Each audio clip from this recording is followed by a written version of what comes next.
Let's begin with a basic explanation of the class trial. So, your votes will determine the results. If you can figure out who done it, then only they will receive punishment. But if you pick the wrong one, then I'll punish everyone besides the blackened, and the one that deceived everyone else will graduate. And the killer really is one of us, right? Of course! Okay then, everyone close your eyes, and whoever did it, raise your hand. Don't be a goddamn idiot. Why the hell would they raise their hand? Before we move on and start the trial, can I ask a question real quick? What's going on with those pictures? I'd feel awful if they got left out just because they died. Friendship penetrates even death's barrier. Friendship penetrates? Okay, but what about that other empty seat? There were only 15 of us to begin with, so why are there 16 seats? Oh, no reason. It's just that our little courtroom here can technically fit up to 16 people. Okay, that about does it for the preamble. Get ready to get started. First up is the case summary. Now, let the class trial begin!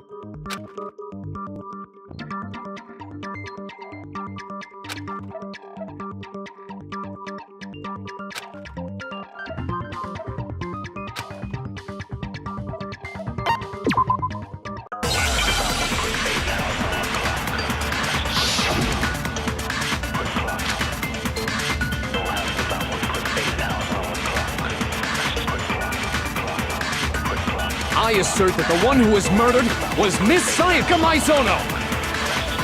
Yeah, we know that part already. And the murder took place in Makoto's room. In the bathroom.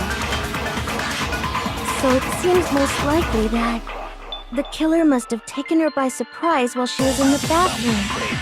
She didn't even have a chance to resist. No, that's wrong!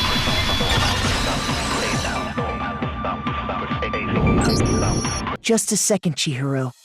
Try to remember how my room looked. With the way things had been damaged, I think we can definitely assume there was a struggle. A struggle? Between who and who? Between Sayaka and the killer, of course. So you're saying Sayaka wasn't caught by surprise in the bathroom? She must have been attacked in the main room first. Then, she ran to the bathroom to try and hide. The killer followed her in, and that's where they finished the job. That much should have been obvious after taking one look at the scene. It shouldn't even need explaining. Sorry. Okay, so what's next? Next is the subject of the murder weapon. Wow, this is starting to sound like a real trial.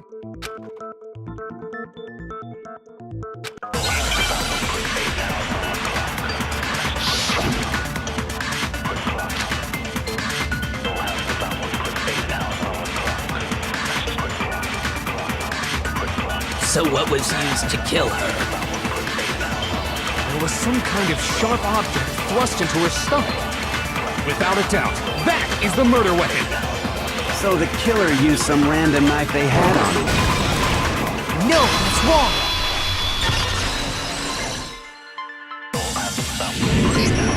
No. I do think it was a knife, but not just any knife.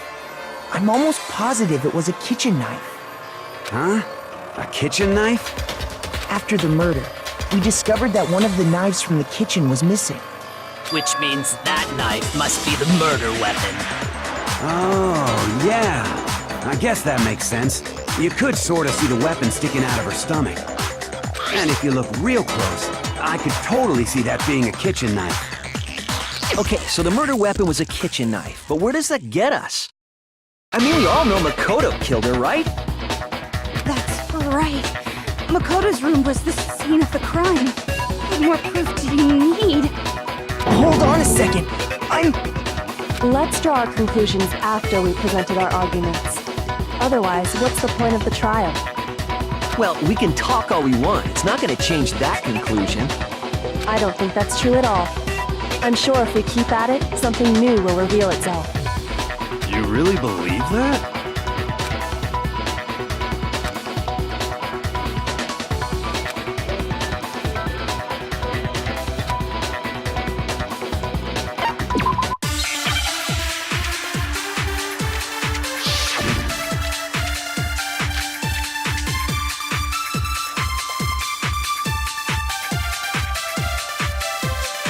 So I guess there's no question that the kitchen knife was the murder weapon. But where does that get us? Makoto must have taken it from the kitchen, right? He did it in secret, when nobody was in the dining hall. No, that's wrong.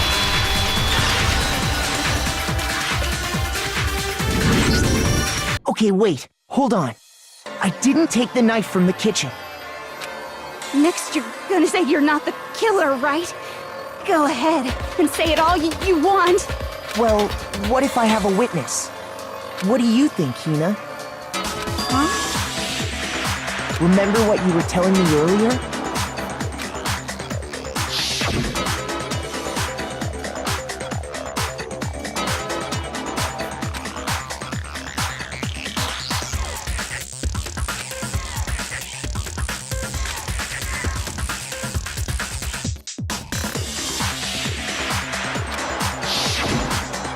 Just to be perfectly clear, the knife disappeared while you were in the dining hall, correct? Yeah, that's right. And at any point while you were there, did you ever see me come into the dining hall? No, I don't think so. You don't think so? No, he definitely wasn't there. The knife disappeared while Hina was in the dining hall, but I wasn't there the entire time. In other words, there's no way I could have taken the knife. Okay, then what about this? What if the idiot swimmer girl and Makoto are in on it together, and lying to protect each other? Idiot swimmer girl! Oh, and more importantly, why would I get involved in something like that? Speaking of which, I'd like to ask the bear, if there is an accomplice, do they also become blackened? So you ask, and so I shall answer. Each murder is allowed to have an accomplice, but only the one who does the killing will get to graduate. So in other words, two people can work together, but one of them has no chance of profiting from it. Then there's no way anyone would work together, right? But what if they did work together, and they just didn't know about the rule? Good grief! Enough already! No, okay? There are no accomplices in this case! Oops! Did I say that out loud? Anyway, I didn't go to the dining hall, and I didn't take the knife. So I'm not the killer. Okay, so then, who did take the knife? Hina seems the obvious candidate. After all, she just said she was in the dining hall. No way! I swear it wasn't me!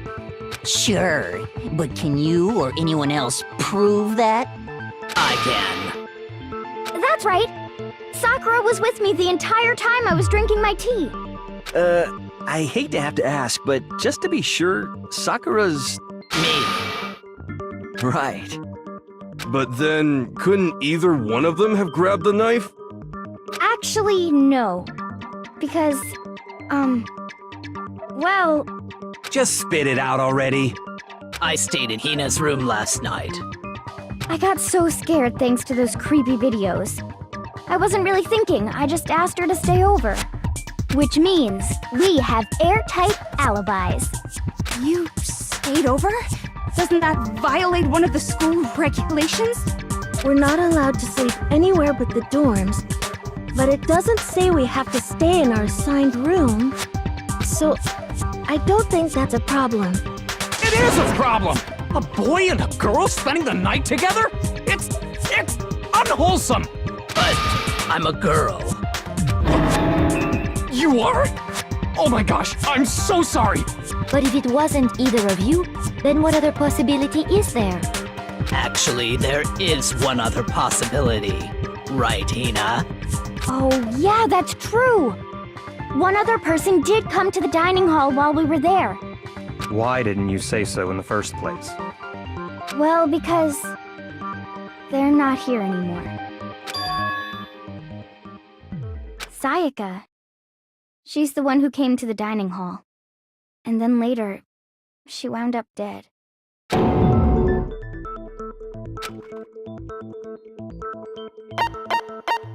I got it! Then, Sayaka is the one who took the knife? That's the only possibility. And thinking back on it, she was acting kind of unusual.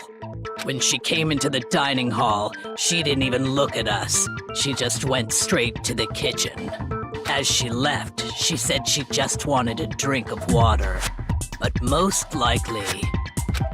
And the person who took the knife was the victim herself!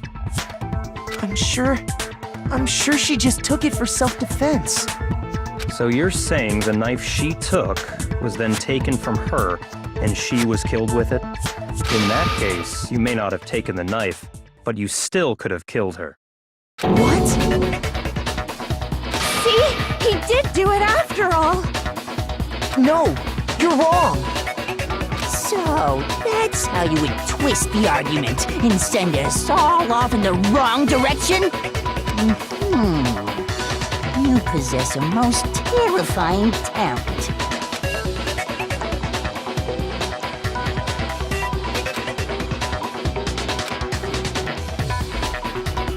Hold on. It's still too early to decide conclusively that Makoto is the killer, wouldn't you say? Because you see, if the room did belong to the killer, then they did something most bewildering. And until we unravel that little mystery, you simply can't declare that he's the killer. Bewildering? What the hell are you talking about?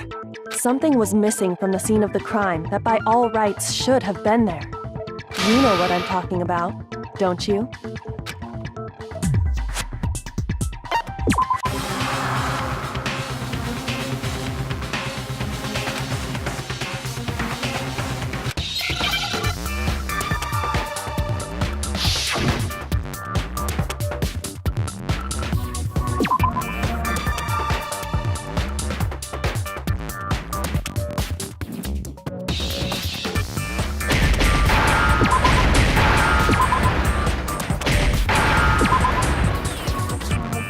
Now I understand! That's right! There wasn't a single hair on the floor! So, the culprit removed some evidence? Yes, and if I were the culprit, why would I need to get rid of all the hair in my own room? It wouldn't be unusual at all to find my hair at the crime scene if the crime scene is in my room. The reason all the hair was gone was to remove any trace that Sayaka had ever been there. That makes sense, does it not? No. If that were the case, they would have had to do something about the body itself, not just her hair. Yes, very true, very true. Okay, then why wasn't there any hair on the ground? The killer got rid of it all, of course, to remove any trace that they had ever been there. Wait, then that means... Precisely. It's simply beyond reason to believe that the room's owner and the killer are one and the same. Then, Makoto isn't the culprit? Are you sure we can decide something so important based solely on the absence of some hair? No. There are other reasons that prove why Makoto couldn't have done it. I would like to hear these reasons. Do you remember anything remarkable about the bathroom at the scene? Sayaka was attacked in the main room first, then fled into the bathroom, right? Yeah, then they ran after her, got into the bathroom, and stabbed her. And how did the killer get into the bathroom? Did they have any trouble with it? What do you mean? It's fairly certain that the killer had some trouble getting into the bathroom. There was clear evidence left behind. Do you remember, Makoto?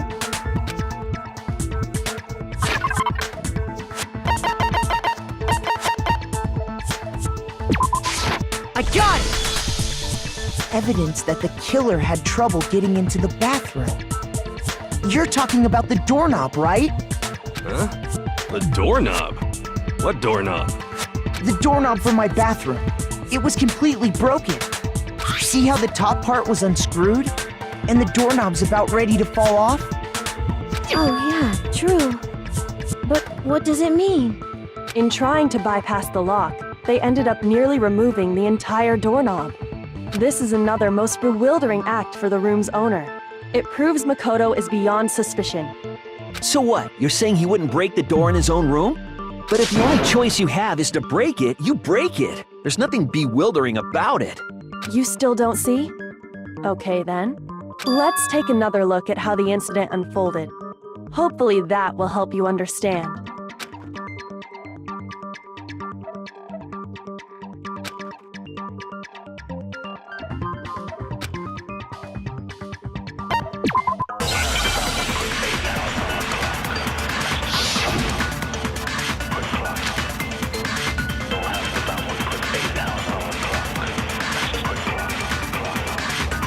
The incident took place in Makoto's room. Sayaka was first attacked in the main room. She then fled into the bathroom. Then the killer ran after her. And they got into the bathroom. At that point, the killer had to try and bust down the door. Because Sayaka had locked it. No, that's wrong!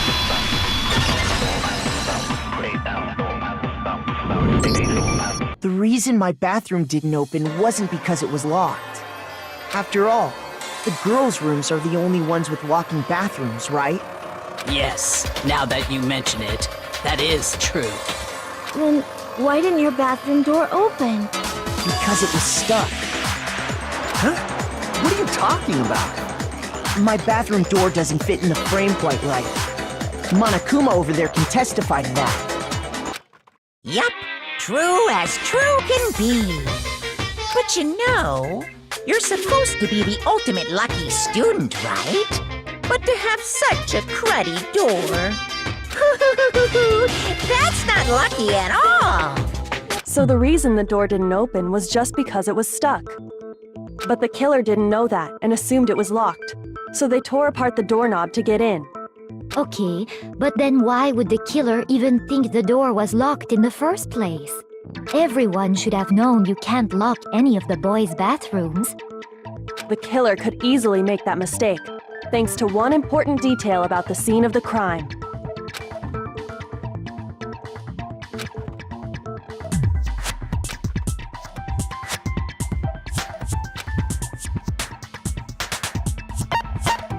I got it! The killer must not have realized that it was my room. What? Are you saying the culprit didn't even know where he was? That's inconceivable! And yet, he's absolutely right. Say what? Well, to be more specific, what the killer didn't know was that Makoto and Sayaka had switched rooms, which is what led to the misunderstanding about the bathroom. If Sayaka had been in her own room, then there would have been a lock on the door, and they would have had to break through. So they had no idea how unnecessary their actions were. ultimately, we can't know if it came open by force or simply by accident. But the killer must have been considerably confused, with no idea how they actually got the door opened. Regardless, it was a pointless act. Wasting time trying to break down a door that wasn't locked is... definitely something I wouldn't do, since I would have known exactly why it wasn't opening, right? That is a definite possibility. So the killer would have to be someone who didn't know they'd switched rooms? Then Makoto couldn't have done it. Okay, then who did do it? I'm sorry, but I give up! Quit without saving! But what happens if we can't decide on who we think did it? Well, why don't we just vote right now? Majority rules! Majority rules? You really think that's a good idea? Yeah, our necks are on the line here. Someone seriously needs to do something. For serious. Does no one have any other thoughts or questions? It does not matter how trivial they may seem. Oh, as a matter of fact, I do have one question. Oh, you... You don't gotta sound so disappointed. It's fine, it's fine. Just ask your question. Oh yeah. Okay, so, well, I was just wondering, how did the culprit get into Makoto's room in the first place? Yes. How did the killer get inside? Maybe Sayaka just dropped the key somewhere and the culprit picked it up. That's possible, right? I don't think so. That seems way too convenient. Then, maybe someone picked the lock? Negative! If you remember, Monokuma made it quite clear that the locks are all unpickable. Fine. How about this? The killer got in the easy way. They could have knocked and said they wanted to talk or something, and Miss Maizono just let him in. No, that can't be it either. Oh, trying to argue against me? Sounds like someone doesn't know his place. Hello? Why exactly can't that be it?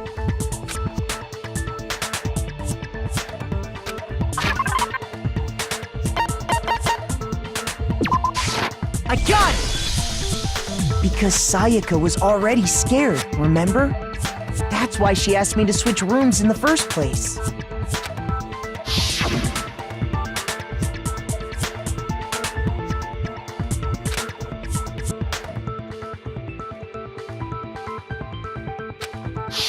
Knowing what she'd been through, I just can't believe she would have opened the door for anyone.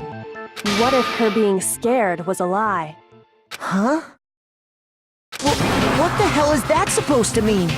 Why would she lie about something like that? I know you don't want to consider it, but look at this and tell me. Can you still deny the possibility?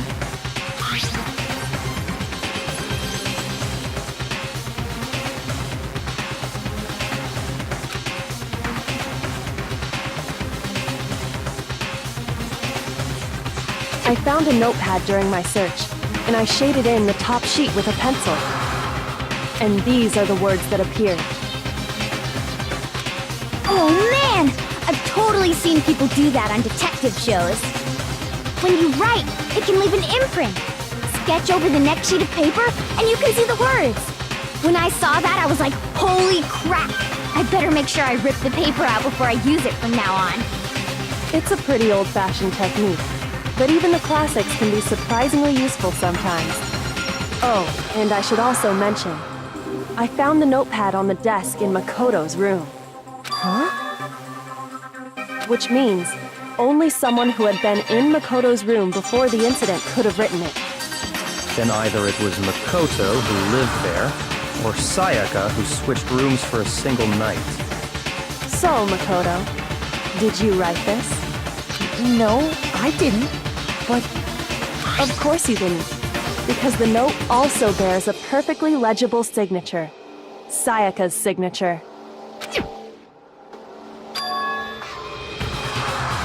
But why?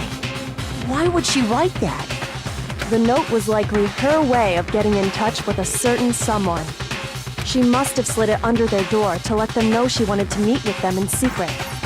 If you got an invitation like that from the ultimate pop sensation, what young man could resist? Of course, I'm only into 2D, so it wouldn't have any effect on me.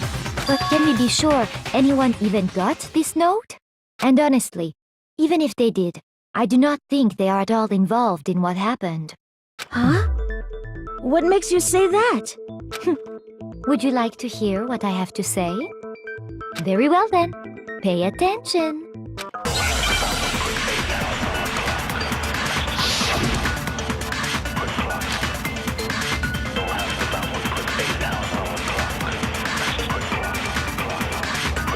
Sayaka and Makoto switched rooms, correct? But in the note, the place they were asked to come to, it specifically says, my room. I see.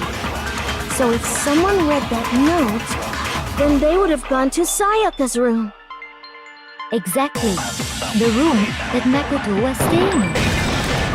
No, it's wrong!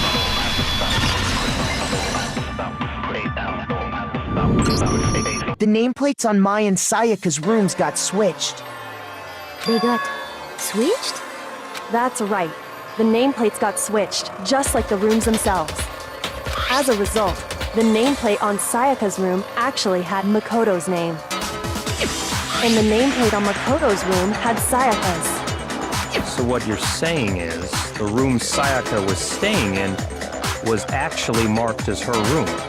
Then, if someone did do what the note said, they would end up at Makoto's room where Sayaka was. Plus, their rooms are right next to each other, so switching the nameplates would be no problem. And the one who switched the names was... Well, of course it wasn't you, right, Makoto? Right? Okay, then who did it?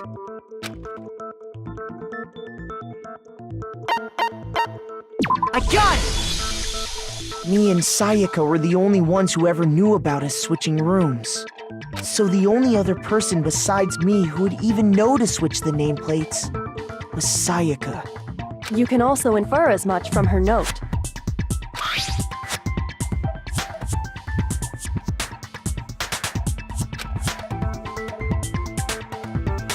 She specifically tells the reader to check the nameplate. She would only have written that if she knew the nameplates had been switched. But why would she switch them in the first place? She wanted someone to come to the room she was in, and also hide the fact that it was Makoto's room. What? Inviting someone to your room, but not telling them you'd switched rooms.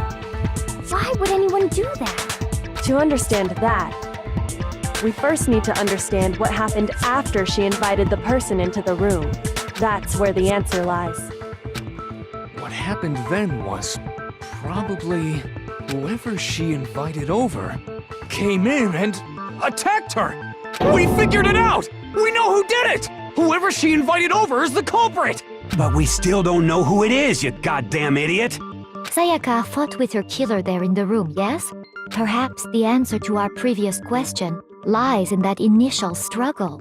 Yes, I think you're right. Then... we just have to figure out what happened during the fight, right? That reminds me. There was a replica sword at the murder scene. Was that perhaps used during the fight? Oh yeah. What's the deal with that sword?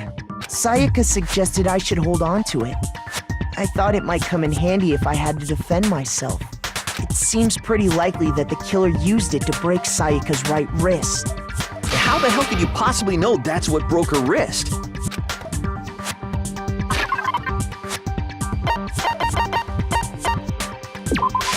I got it! All you have to do is take a good look at her broken wrist, and it should become pretty clear. Right there where her wrist is all swollen. There's something glittery there. See? Is that gold? It sure is. Specifically, the gold coating from the replica sword. You barely have to touch that stuff, and it'll stick right to you. And there's some on her wrist because... I got it! Because she got hit with the sword! Right there on her wrist! I see. And so the truth draws ever closer. All right, then it's about time to solve this mystery.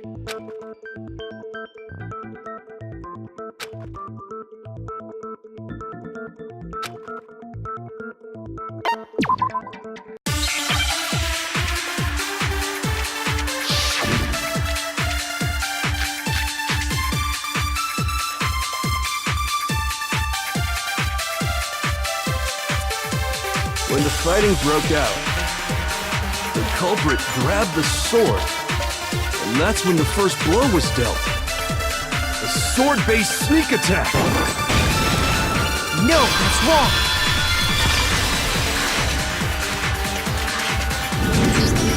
Actually, no. I don't think the fight started with the sword. Why not? Because the sword's sheath had been scratched. See? There's a gash in it. Like someone cut into it with something sharp. Something sharp? You mean like the kitchen knife? That was the only sharp thing found at the scene. Stop jumping ahead! Slow down and explain it so I get what the hell's going on. If the sword was used first, there wouldn't be any explanation for the scratch on the sheath. If you were going to attack with the sword, you'd take it out of the sheath first, right? That's true. With the sheath on, it'd be heavy and bulky and useless as shit. Okay, so how did the sheath get damaged? If they got attacked with the kitchen knife, maybe they grabbed the sword as a defensive impulse. In that situation, there wouldn't be any time to actually unsheath the sword. So you're saying the sword was initially used to defend against an attack from the knife? Which means whoever had the kitchen knife was the one who attacked first. I think I get it! So here's how it all played out. The culprit came in, found the kitchen knife hidden there somewhere. Then they took the knife and attacked Sayaka before she knew what was happening. So she grabbed the sword to defend herself, but then the culprit took that from her too. Then, after they broke her wrist with the sword, they took the knife and finished it.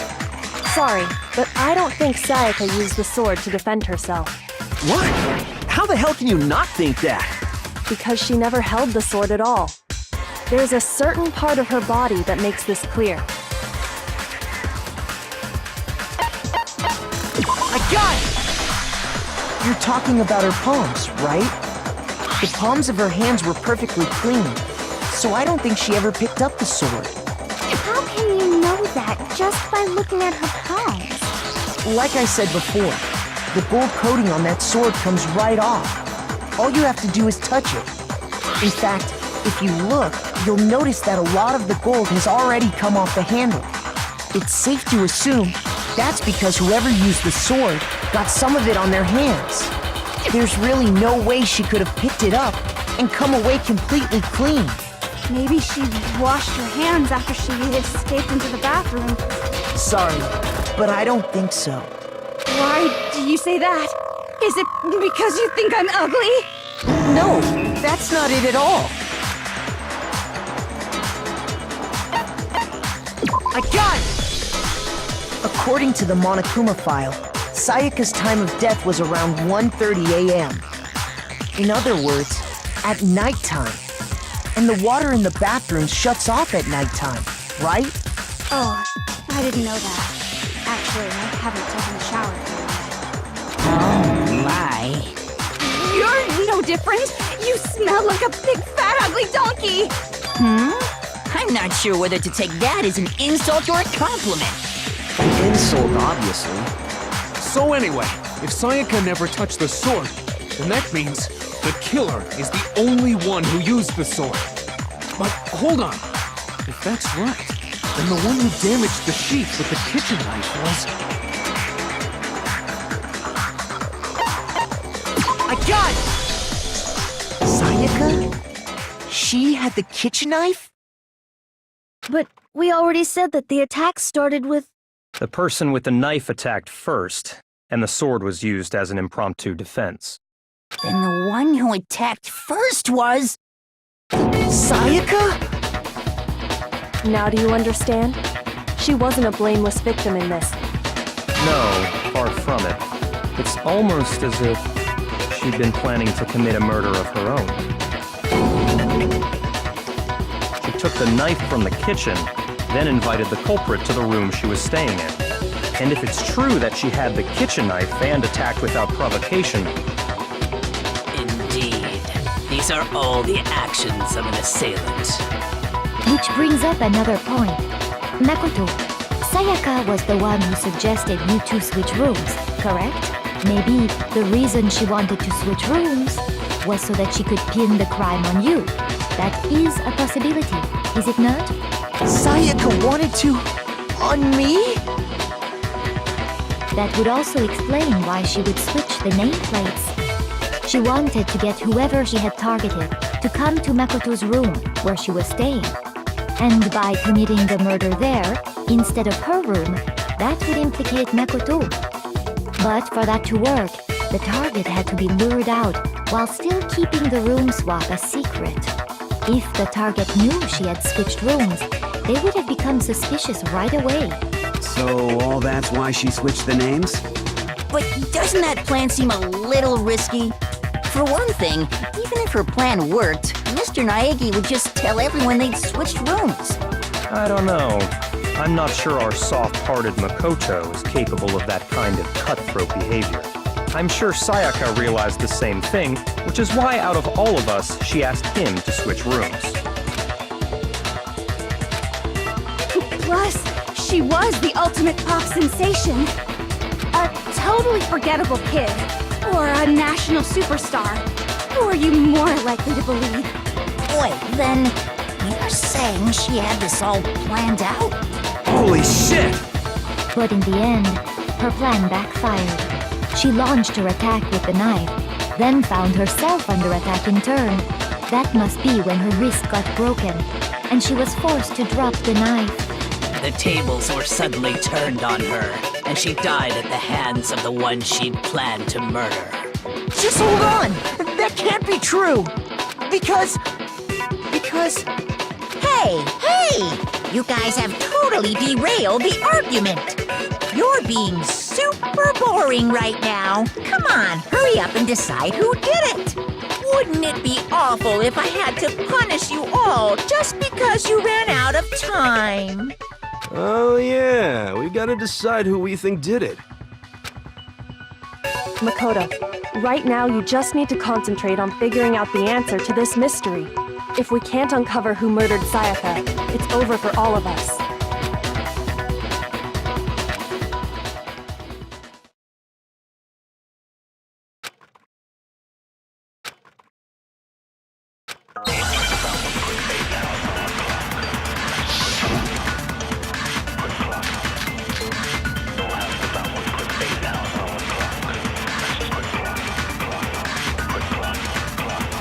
It's easy just to say, hey, decide who did it.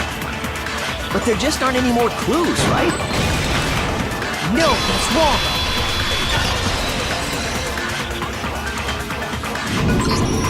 There still might be one clue left. Sayaka's dying message. Dining, wait, what did you say? The dying message. She wrote something on the wall behind her, remember? 11037. Written in her own blood.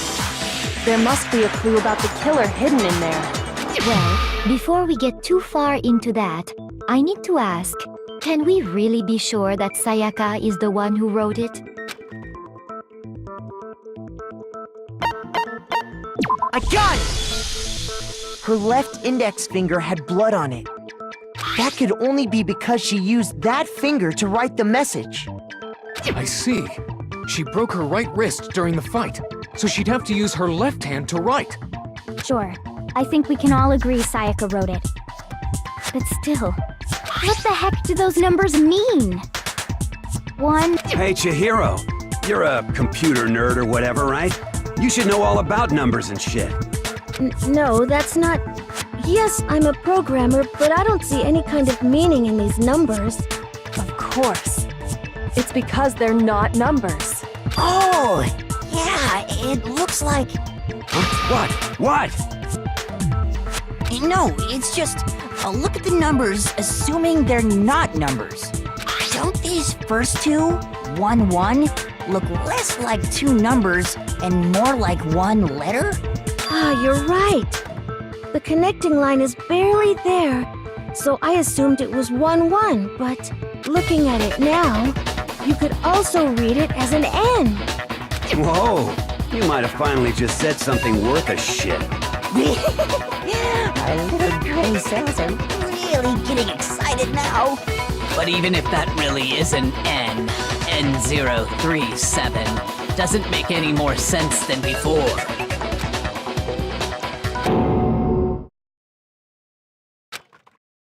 Rotate the image 180 degrees.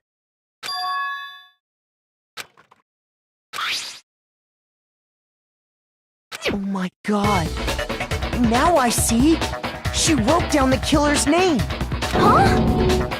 You just shot past the clue part and right on to who did it. So, whose name did she write?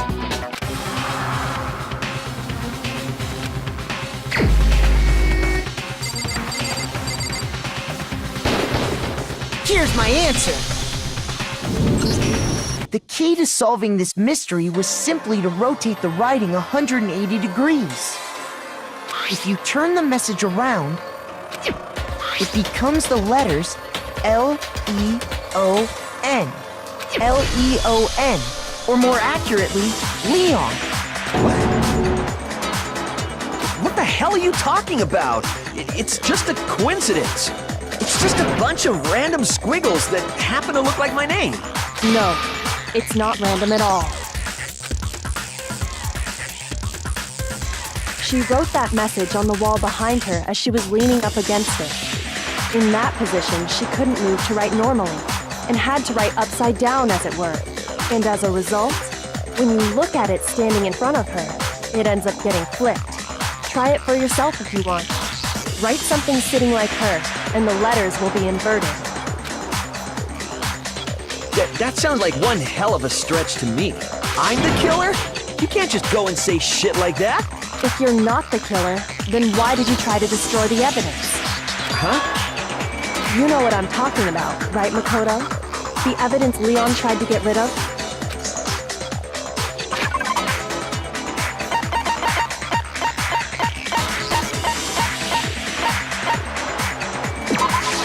I got it! You mean the burnt shirt piece I found laying on the ground by the incinerator, right? As the killer stabbed Sayaka, they must have gotten some of her blood on them. And to dispose of the shirt covered in the victim's blood, they threw it into the incinerator. But one piece burned off and got left behind. And the killer didn't notice. If they had, they most certainly would have panicked. Isn't that right, Leon? But is one scrap of fabric enough to conclude that Leon is guilty? Yeah, I mean, Leon's not the only one wearing a white button-up.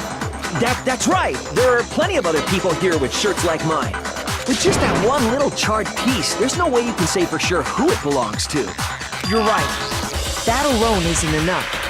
But there are some other points that may reveal the truth. Are you finally starting to understand? The answers to all the riddles are right here. Yeah, I think so.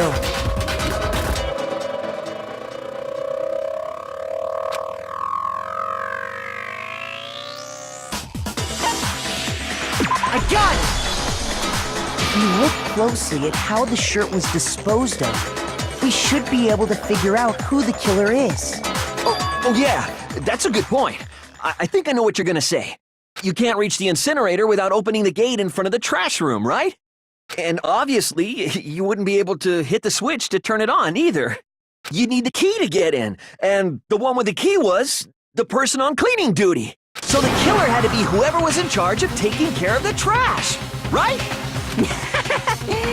Interesting.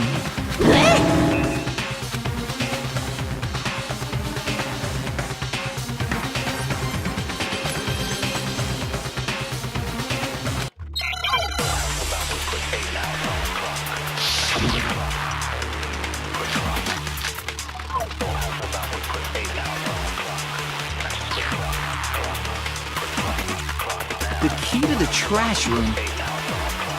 Whoever was on cleaning duty must have had it, right? So the only one who could get to the incinerator was the person in charge of the trash?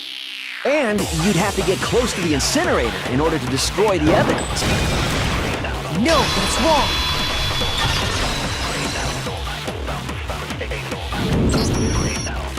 Hold on. I think I know how someone could dispose of the evidence without using the trash room key. But if you can't get past the gate, you couldn't possibly turn on the incinerator, could you? Yes, you could. If you used this. What is it, some kind of glass ball? It's busted to hell. Actually, it was supposed to be a crystal ball, but, But how would you use it?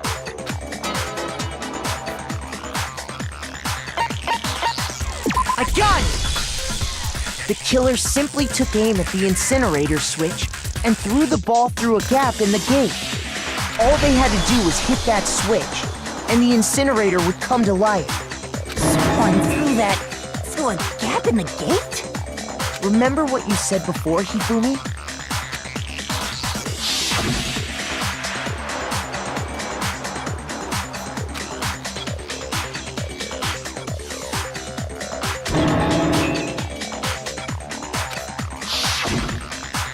Hifumi had the key.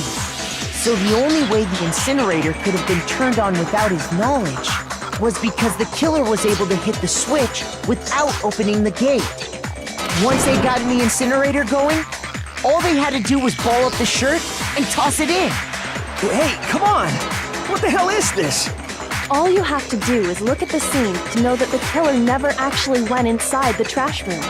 The shards of broken glass, the incinerator left running, the piece of shirt that escaped the fire.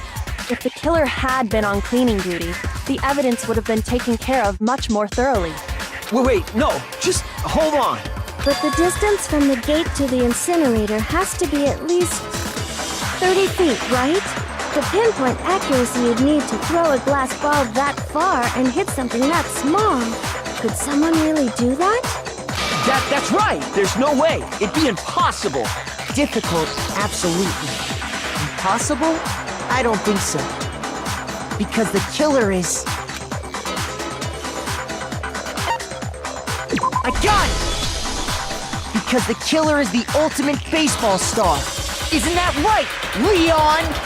Do you have any idea how stupid you sound right now? A target 30 feet away would surely be little challenge for the ultimate baseball star. You can't be serious. I'm not the killer! These goddamn shipper brains have got it all wrong, I'm telling you! You still won't admit it? Okay then.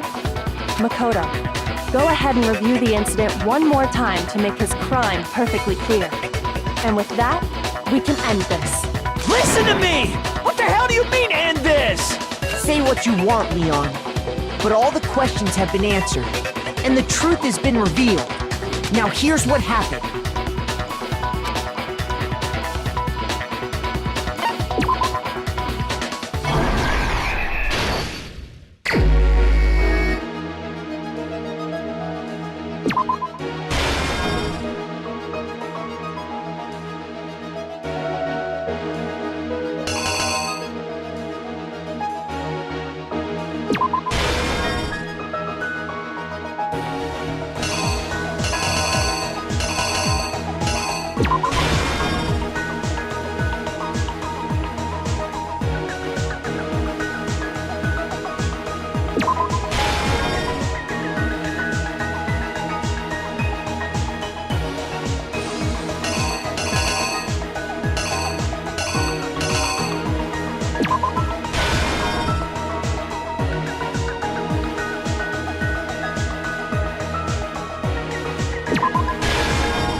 Here's exactly what happened. I think I'd better take one more look back at the case from the beginning.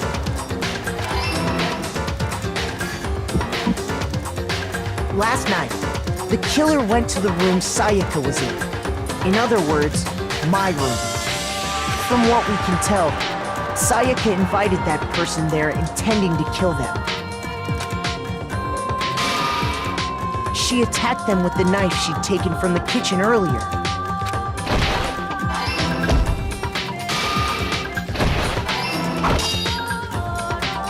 But then something happened that she wasn't prepared for.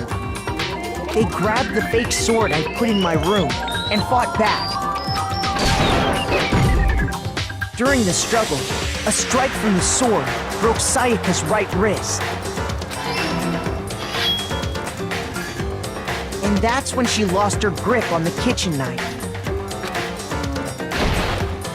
Finding herself cornered, Sayaka panicked and ran into the bathroom.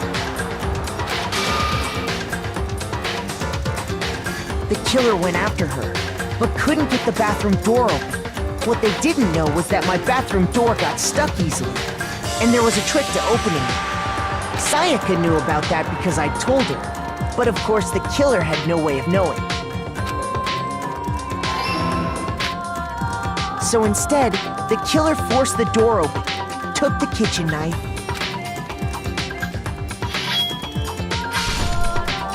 and stabbed Sayaka.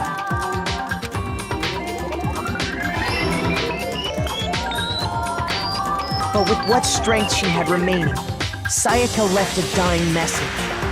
To keep the killer from noticing, she wrote it on the wall behind her.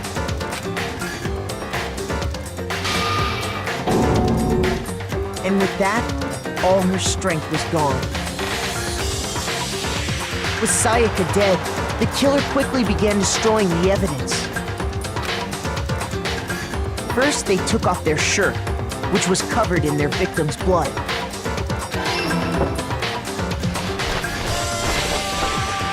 Then they took the lint roller in my room and cleaned up the entire area. They wanted to make sure they got rid of any trace they'd ever been there. Afterwards, the killer headed to the trash room to destroy their bloody shirt. They tried to burn the shirt using the incinerator there, but the trash room was blocked off by an especially sturdy gate, preventing access to the incinerator. So they came up with a plan to use Hiro's crystal ball, which he'd left in the laundry room. The killer managed to throw the ball through the gap in the gate and hit the incinerator switch. For any normal person, that'd be an impossible throw, but the killer had the confidence to take a shot. And that's because the killer was the ultimate baseball star. The crystal ball, thrown with absolute precision, hit the switch on the incinerator, which then quickly roared to life.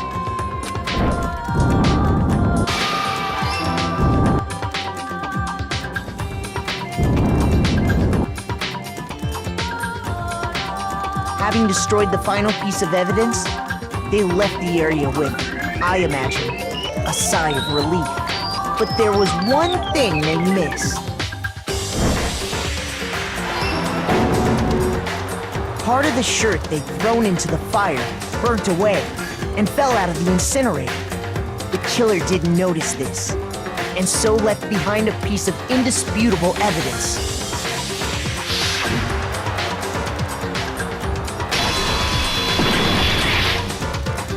Isn't that right, Leon? It would appear that Hiro simply forgot his crystal ball in the laundry room. You went there to try and wash the blood out of your shirt, and that's where you saw it, right? Seeing the ball, you thought of a way to take care of everything. So, Leon, do you object to anything that's been said? Do I object? Hell yes, I object! Of course I do! I object! I object! I object! I mean, all of this is just a bunch of stupid theories! You need evidence! Where's the evidence? Without evidence, it's all bullshit! It's bullshit and I refuse to acknowledge it! Well then, I guess this is as good a time as any to present the evidence that proves you did it. Makoto, I believe you're in possession of that evidence.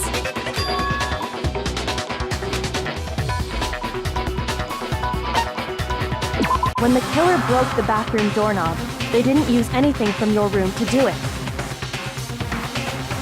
So what did the killer use? I refuse to acknowledge you! You're stupid! Stupid, stupid, stupid! Stupid, stupid, stupid, stupid, stupid, stupid, stupid!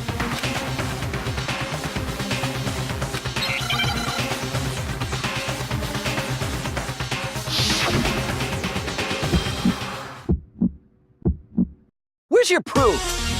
You kidding me? Not a chance! It wasn't me! Stupid! You lied!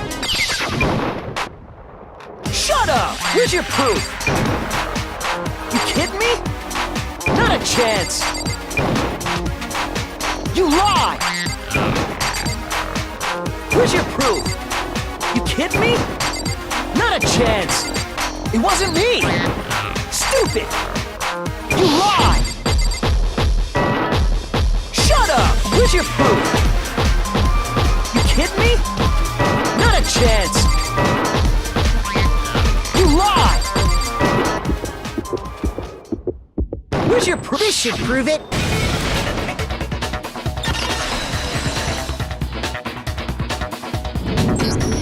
The screws on the bathroom doorknob were removed. I wonder what kind of tool the killer used to remove them. I mean, it had to be a screwdriver, right? Oh yeah, I'm pretty sure the toolkits we got each had one inside. That must be what he used. There aren't any other tools anywhere. But the toolkit in my room had clearly never been used. That's because the culprit didn't know it was your room. They thought they were in Sayaka's room. Only the boys got toolkits, so the killer naturally assumed there wouldn't be one in there. Okay, then whose toolkit did the killer use? Stupid, stupid, stupid!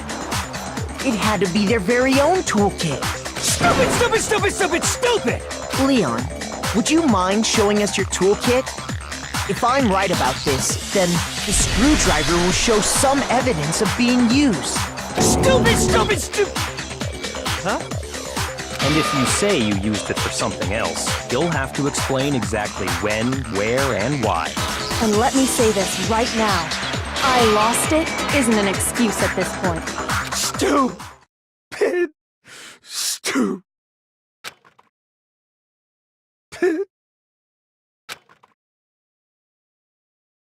So, you have no rebuttal? Then it would seem we are finished here.